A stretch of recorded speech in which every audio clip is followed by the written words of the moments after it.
A apropriação. O capítulo 6 explicou como qualquer mercadoria que adquira um papel monetário incentivaria as pessoas a produzir mais dessa mercadoria. O dinheiro que pode ser facilmente produzido levará a que mais recursos econômicos e tempo humano seja dedicado à sua produção. Como o dinheiro adquirido não por suas próprias propriedades, mas para ser trocado por outros bens e serviços, seu poder de compra é importante, não sua quantidade absoluta. Portanto, não há benefício social de nenhuma atividade que aumente a oferta de dinheiro. É por isso que, em um mercado livre, o que quer que assuma uma função monetária terá uma taxa de escassez reconhecidamente alta. A nova oferta monetária é pequena em comparação à oferta geral existente. Isso garante que a menor quantidade possível de trabalho e recursos de capital da sociedade seja deduzida para produzir mais meio monetário e, em vez disso, seja dedicada à produção de bens e serviços úteis cuja quantidade absoluta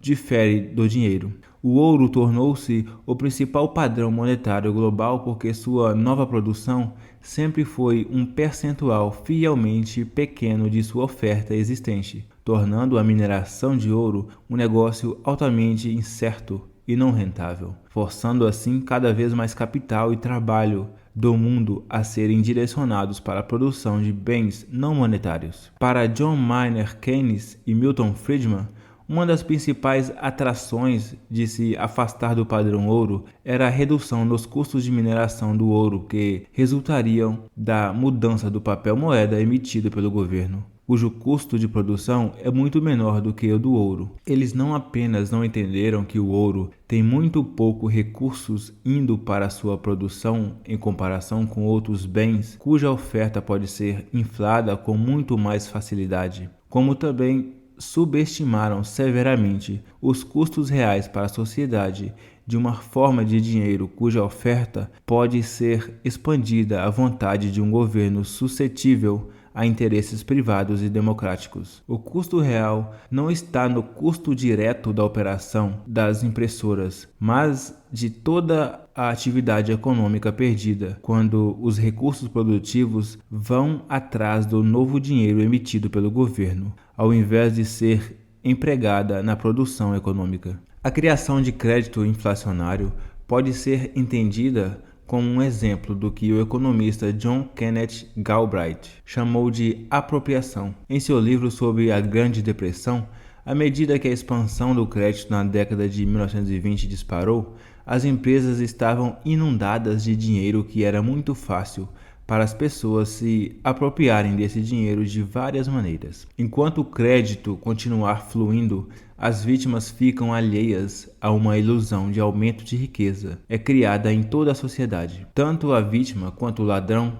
pensando que tem o dinheiro. A criação de crédito pelos bancos centrais causa booms insustentáveis, permitindo o financiamento de projetos não rentáveis e permitindo que eles continuem consumindo recursos em atividades improdutivas. Em um sistema monetário sólido, qualquer empresa que sobreviva o faz oferecendo valor à sociedade, recebendo uma receita mais alta por seus produtos do que os custos incorridos por seus insumos. O negócio é produtivo porque transforma insumos de um determinado preço de mercado em produtos com um preço de mercado mais alto. Qualquer empresa que produza produtos avaliados em valores inferiores aos seus insumos sai do negócio. Seus recursos são liberados para serem utilizados por outras empresas mais produtivas, no que o economista Joseph Schumpeter chamou de destruição criativa. Não pode haver lucro em um mercado livre sem o risco real de perda,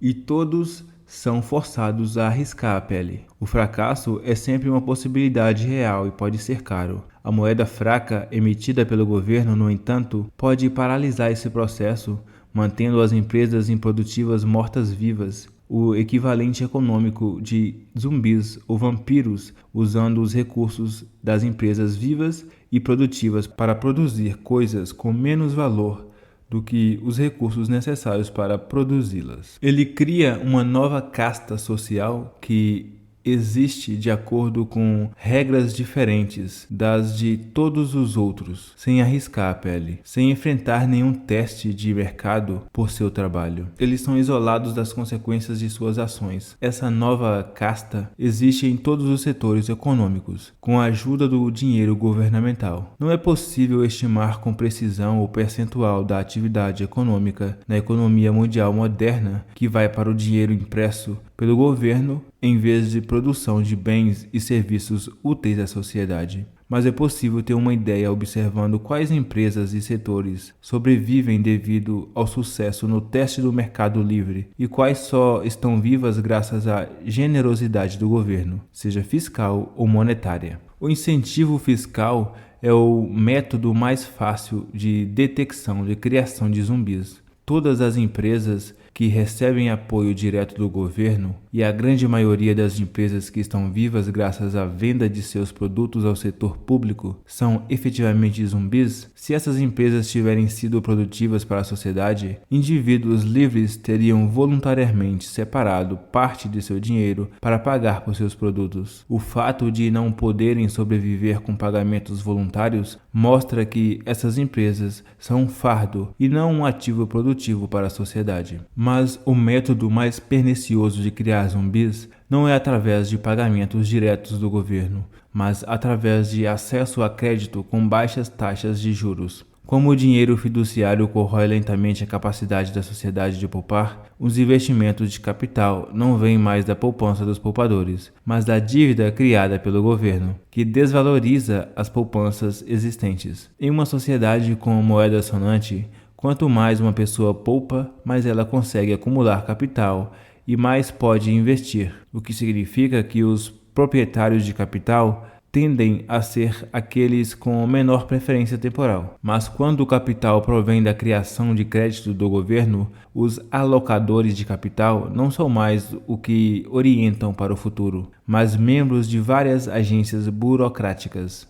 Em um mercado livre com moeda sonante, os proprietários de capital optam por alocar seu capital em investimentos que consideram mais produtivos e podem utilizar bancos de investimentos para gerenciar esse processo de alocação. O processo recompensa as empresas que atendem aos clientes com sucesso e os investidores que os identificam, enquanto punem os erros. Em um sistema monetário fiduciário, no entanto, o Banco Central é de fato responsável por todo o processo de alocação de crédito. Controla e supervisiona os bancos que alocam capital, define os critérios de elegibilidade para empréstimos e tenta quantificar os riscos de uma maneira matemática que ignora como os riscos do mundo real funcionam. O teste do livre mercado é suspenso, pois o direcionamento de crédito pelo Banco Central pode anular a realidade econômica dos lucros e perdas. No mundo do dinheiro fiduciário, ter acesso a torneiras de dinheiro do Banco Central é mais importante do que atender aos clientes. As empresas que conseguem obter crédito com taxas de juros baixas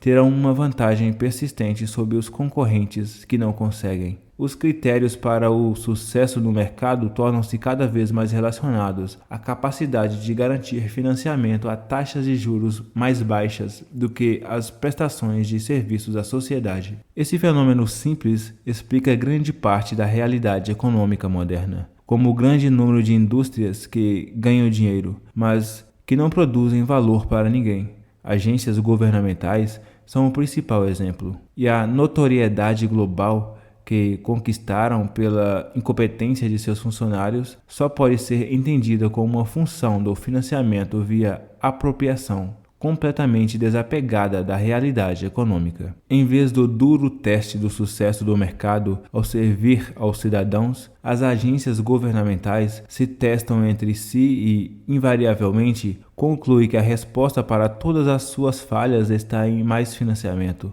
Independentemente do nível de incompetência, negligência ou falha, agências e funcionários governamentais raramente enfrentam consequências reais. Mesmo depois que a justificativa para a existência de uma agência governamental for removida, ela continuará operando, tentando atrair para si mais deveres e responsabilidades. O Líbano, por exemplo, continua a ter uma autoridade ferroviária décadas depois de seus trens foram desativados e os trilhos enferrujaram sem uso. Em um mundo globalizado, essa apropriação não se restringe às organizações governamentais nacionais, mas cresceu para incluir organizações governamentais internacionais. Uma drenagem mundialmente reconhecida de tempo e esforço sem benefício concebível para ninguém, exceto para os empregados neles. Por estarem localizadas longe dos contribuintes que as financiam,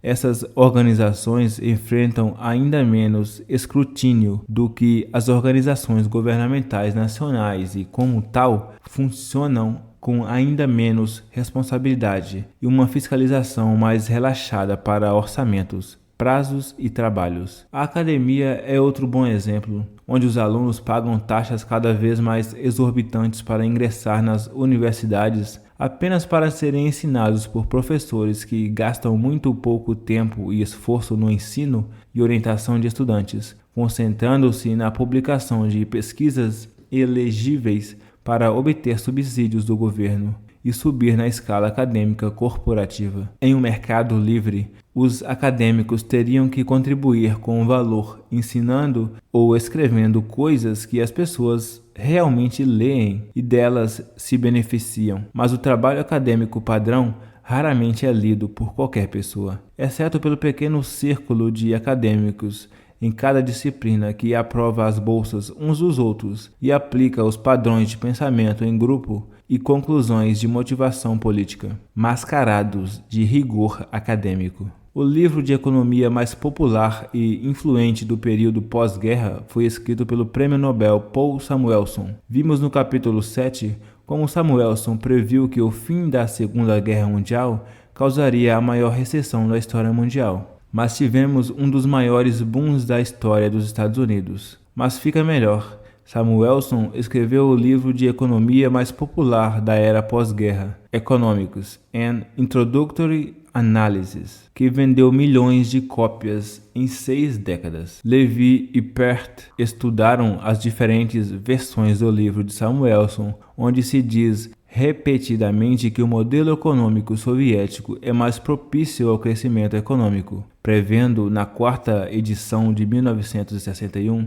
que a economia da União Soviética ultrapassaria os Estados Unidos entre 1984 e 1997. Essas previsões dizendo que soviéticos ultrapassariam os Estados Unidos continuaram sendo feitas com confiança cada vez maior entre 7 edições do livro, até a 11ª edição em 1980, com estimativas variadas para quando a ultrapassagem ocorreria. Na 13ª edição, publicada em 1989, que foi para as mesas dos estudantes universitários enquanto a União Soviética começava a se desfazer, Samuelson e seu então coautor William Nordhaus escreveram: "A economia soviética é prova de que, ao contrário do que muitos céticos acreditavam anteriormente, uma economia de comando socialista pode funcionar e até prosperar." Isso não ficou restrito a um único livro, pois Levi e Perth mostraram que essas ideias eram muito comuns em muitas edições do que provavelmente era o segundo livro de economia mais popular, o livro de economia de McConnell, Princípios, Políticas e Problemas, além de vários outros livros de economia. Qualquer estudante que aprendeu economia no período pós-guerra em uma universidade, seguindo um currículo americano, a maioria dos estudantes do mundo, aprendeu que o modelo soviético é uma maneira mais eficiente de organizar a atividade econômica. Mesmo após o colapso e o fracasso total da União Soviética, os mesmos livros didáticos continuaram sendo ensinados nas mesmas universidades, com as edições mais recentes removendo as proclamações grandiosas sobre o sucesso soviético, sem questionar o restante de sua visão de mundo econômica, e ferramentas metodológicas, Como é que esses livros didáticos, com falhas óbvias, continuam a ser ensinados? E como é que a visão de mundo keynesiana, tão irresponsavelmente, tão irreparavelmente destruída pela realidade nas últimas 7 décadas, desde o crescimento rápido após a Segunda Guerra Mundial, até a estagflação dos anos 70, ao colapso da União Soviética,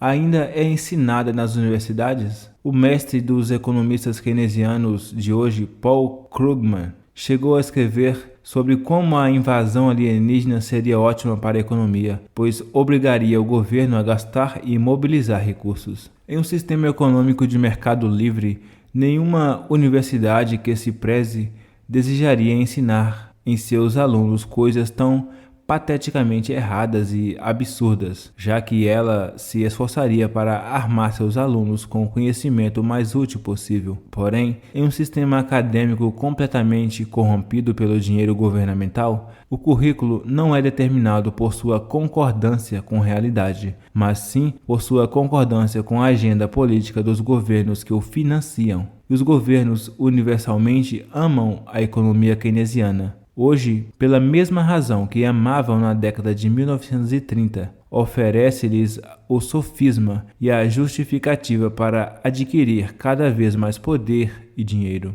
Essa discussão pode continuar a incluir muitos outros campos e disciplinas na academia moderna, onde o mesmo padrão se repete. O financiamento proveniente de agências governamentais é monopolizado por grupos de acadêmicos com ideias semelhantes que compartilham preconceitos fundamentais. Você não consegue um emprego ou financiamento nesse sistema produzindo um conhecimento importante, produtivo e útil para o mundo real, mas promovendo a agenda dos financiadores. De fato, de um financiamento vir de apenas uma fonte elimina a possibilidade de um mercado livre de ideias.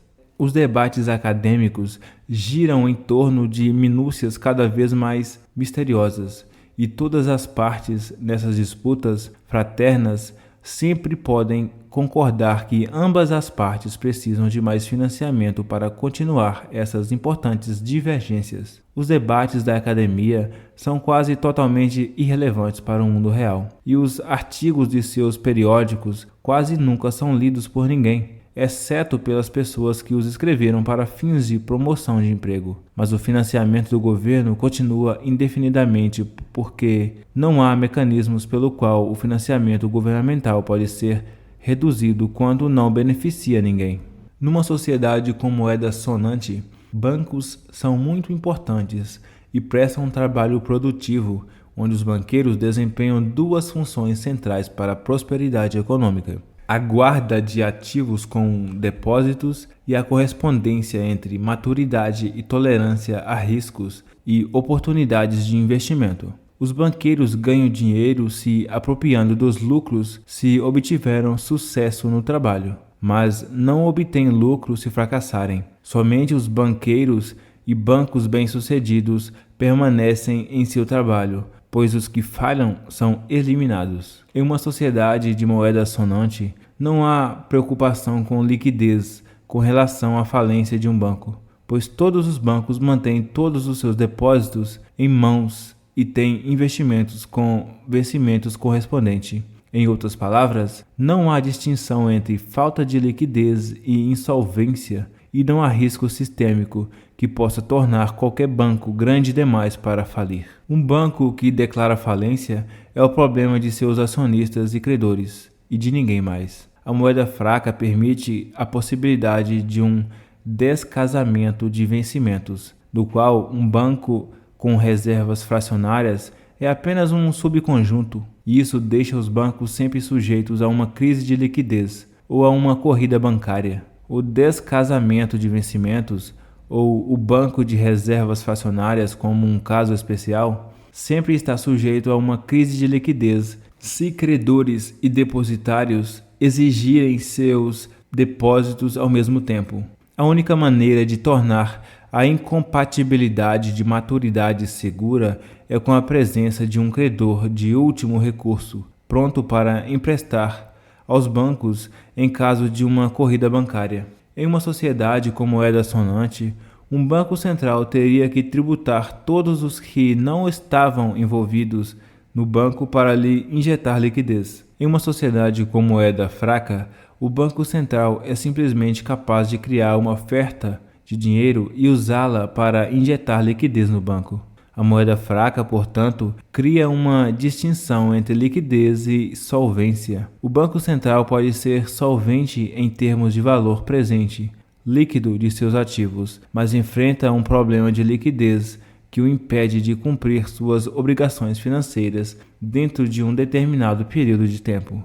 Mas a falta de liquidez por si pode desencadear uma corrida bancária, se depositantes e credores buscarem retirar seus depósitos do banco. Pior ainda, a falta de liquidez em um banco pode levar à falta de liquidez em outros bancos que lidam com esse banco, criando problemas de risco sistêmico. Se o Banco Central se comprometer de maneira crível a fornecer liquidez nesses casos, no entanto, não haverá medo de uma crise de liquidez, o que, por sua vez, evita o cenário de uma corrida bancária, deixando o sistema bancário seguro. O sistema bancário de reservas fracionárias, ou, mais genericamente, o descasamento de vencimentos, provavelmente continuará a causar crises financeiras sem ter um banco central que utilize uma oferta monetária elástica para resgatar esses bancos. Mas a presença de um banco central capaz de resgatar os bancos cria um grande problema de risco moral para esses bancos. Agora, eles podem correr riscos excessivos, sabendo que o Banco Central estará inclinado a socorrê-los para evitar uma crise sistêmica. A partir disso, vemos como o setor bancário evolui até se tornar um negócio que gera retorno sem riscos para os banqueiros e, simultaneamente, cria riscos sem retorno para todos os outros. O setor bancário é um setor que aparentemente só cresce atualmente. Os bancos não podem falir, devido aos riscos sistêmicos envolvidos na administração de um banco. Qualquer falência de um banco pode ser vista como um problema de liquidez e, muito provavelmente, obterá o apoio do Banco Central. Nenhuma outra indústria ostensivamente privada desfruta de um privilégio tão exorbitante, combinando as mais altas taxas de lucratividade do setor privado com a proteção do setor público. Essa combinação tornou o trabalho dos banqueiros tão criativo e produtivo quanto de funcionários públicos, mas mais gratificante do que a maioria dos outros empregos. Como resultado, o setor financeiro continua crescendo enquanto a economia dos Estados Unidos se torna cada vez mais financeirizada. Desde a revogação da Lei Glass-Steagall, em 1999, a separação entre banco comercial e de investimentos foi removida e, portanto, os bancos comerciais que tinham garantia do depósito do FDIC agora também podem fazer financiamento e investimentos, com a garantia do FDIC, protegendo-os de perdas de investimento. O investidor que possui garantia de perda possui uma opção gratuita, efetivamente uma licença para imprimir dinheiro. Fazer investimentos lucrativos permite acumular todos os ganhos, enquanto as perdas podem ser socializadas. Qualquer pessoa com essa garantia pode ganhar grandes quantias de dinheiro simplesmente emprestando e investindo seu dinheiro. Ele consegue manter os lucros, mas terá suas perdas cobertas. Não é de se admirar que isso tenha levado a uma parcela cada vez maior de recursos, de capital e mão de obra gravitando em direções às finanças, pois é a coisa mais próxima de que nós temos de um almoço grátis. O economista Thomas Philippon produziu estudos detalhados do tamanho do setor financeiro como porcentagem do PIB nos últimos 150 anos.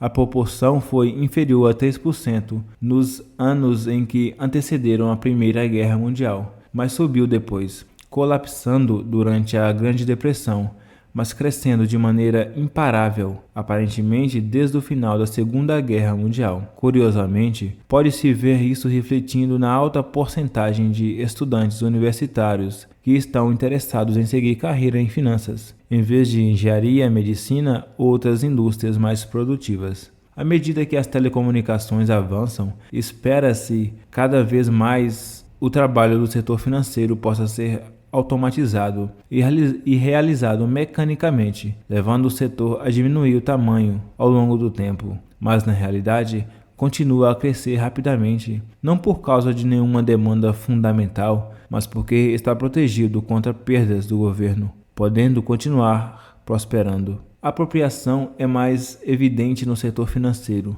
mas não para ele. Possivelmente, constitui uma vantagem competitiva para empresas de tamanho maior sobre aquelas de tamanho menor. Em uma sociedade em que os investimentos de capital são financiados com poupança, o capital é de propriedade daqueles com menor preferência temporal, que o alocam com base em suas próprias estimativas das possibilidades do sucesso do mercado, recebendo recompensas por estarem corretos e perdas por estarem erradas. Mas, com moeda fraca, a poupança é destruída e o capital é criado a partir do crédito bancário inflacionário, e a sua alocação é dedicada pelo Banco Central e seus bancos membros. Em vez de a alocação ser decidida pelos membros mais prudentes da sociedade, com menor preferência temporal e a melhor previsão de mercado, ela é decidida pelos burocratas do governo, cujo incentivo é emprestar o máximo possível e não ser o correto, pois eles são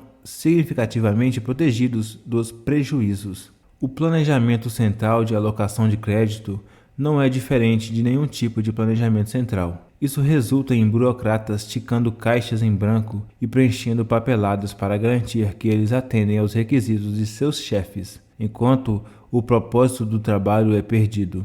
O insight do banqueiro e a diligência em examinar o valor real dos investimentos são substituídos por ticar e os requisitos de empréstimos de Banco Central. Uma grande vantagem na garantia de crédito centralizado é a escala, pois parece quantitativamente menos arriscado emprestar a grandes credores. Quanto maior a empresa, mais previsível é a fórmula para o seu sucesso, maior a garantia em caso de falência, e os burocratas bancários se sentem mais seguros ao fazer empréstimos de acordo com os critérios de empréstimos do Banco Central. Embora muitos setores possam se beneficiar de economias de escala, a emissão centralizada de crédito acentua as vantagens do tamanho muito além do que seria o caso no mercado livre. Qualquer setor que pode pegar emprestado mais dinheiro do que se sabe o que fazer com ele é um bom candidato, visto que esse cenário não pode se materializar em um mundo de capital financiado por poupança. Quanto maior a empresa, mais fácil é conseguir um financiamento com juros baixos, dando-lhe uma grande vantagem sobre os pequenos produtores independentes. Em uma sociedade em que o investimento é financiado pela poupança, uma pequena lanchonete local concorre com clientes e financiamento com uma gigante de fast food em pé de igualdade. Clientes e investidores têm livre escolha para alocar seu dinheiro entre as duas indústrias. Os benefícios das economias de escala competem com os benefícios da atenção pessoal e do relacionamento entre o cozinheiro e o cliente do restaurante, e o teste do mercado decide. Mas em um mundo em que os bancos centrais alocam crédito, a empresa maior tem a vantagem de conseguir financiamento a uma taxa baixa que seus concorrentes menores, que não podem obter. Isso ajuda a explicar por que os produtores de alimentos em larga escala proliferam tão amplamente em todo o mundo, pois suas taxas de juros mais baixas lhes permitem margens mais altas. O triunfo do alimento ultraprocessado, insosso, produzido em massa, não pode ser entendido fora dos grandes benefícios que a larga escala oferece aos produtores. No mundo em que quase todas as empresas são financiadas através da expansão de crédito do Banco Central, não pode haver uma maneira simples de discernir quais indústrias estão crescendo devido à injeção de esteroides. Mas existem alguns sintomas relevadores. Qualquer setor em que pessoas se queixam de seu chefe imbecil provavelmente faz parte disso,